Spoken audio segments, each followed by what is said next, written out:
Here's the top 10 things to know about positivity. 1, growth opportunities. Don't be surprised if these people, the positivity people, see every moment of life as a chance to grow. Even in the midst of tremendous hardship, grief, and struggle, they'll always have something on the horizon that they're looking toward. 2, feeling responsible. Folks with positivity might feel perpetually and personally responsible for the vibe in the room. They may go to great lengths to elevate or brighten the mood of a social gathering. 3, choosing. It can be easy to overlook an element of conscious discretion in their outlook. That is, just because they choose to focus on the good in the world, it doesn't mean that they don't see all the rest. They're just choosing to focus on the good. 4, naivete. They hate being thought of as Pollyannas,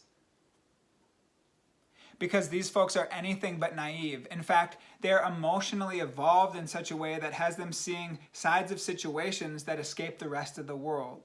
And so it's not about putting on rose-colored glasses. It's not about only seeing the bright side. It's about seeing it all and focusing on the meaning. 5, what it's not. Positivity is not saying, oh, the house is burning down, but at least I have a place to warm my hands. That's not positivity. Positivity is about finding that value, that meaning, seeing the big picture. 6, holding back.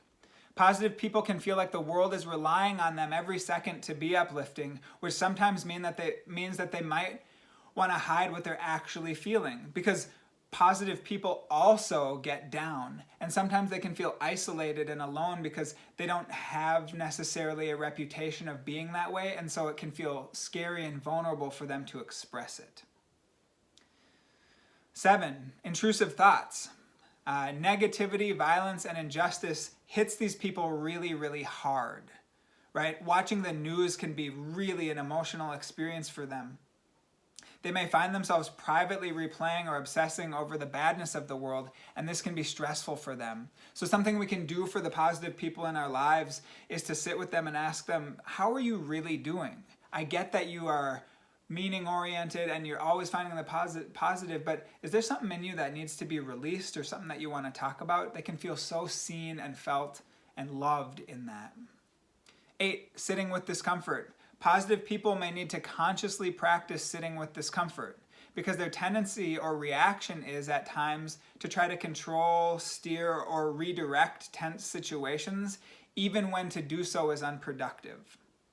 All that's a way of saying that sitting in tension can feel really, really hard for these people. 9, vibes. These people are ultra sensitive and they can feel negativity on a vibratory and cellular level, right? And so when they're around negativity, they're feeling it with their whole body, which means that they might hold on to it longer than the average person. And so part of the art that the people with positivity are practicing is how to kind of clear off energy and vibes that's not necessarily theirs. And 10, honoring them. We may have been taught to dismiss positive people as being out of touch or too idealistic, and that's actually violence. That type of language is violence to this personality because it's a core piece of who they are, and it's not about being Pollyanna. Instead, it's about seeing meaning, which is something that is so beautiful. And so one of the ways that we can honor them and show up for them is to encourage that in them and to stand with them and to allow them to feel seen by saying, I love your attitude, or creating that space that I talked about a second ago where they can decompress a little bit and truly be seen. All right, that's the top 10 for positivity. Does this describe you or someone you know? Thank you very much.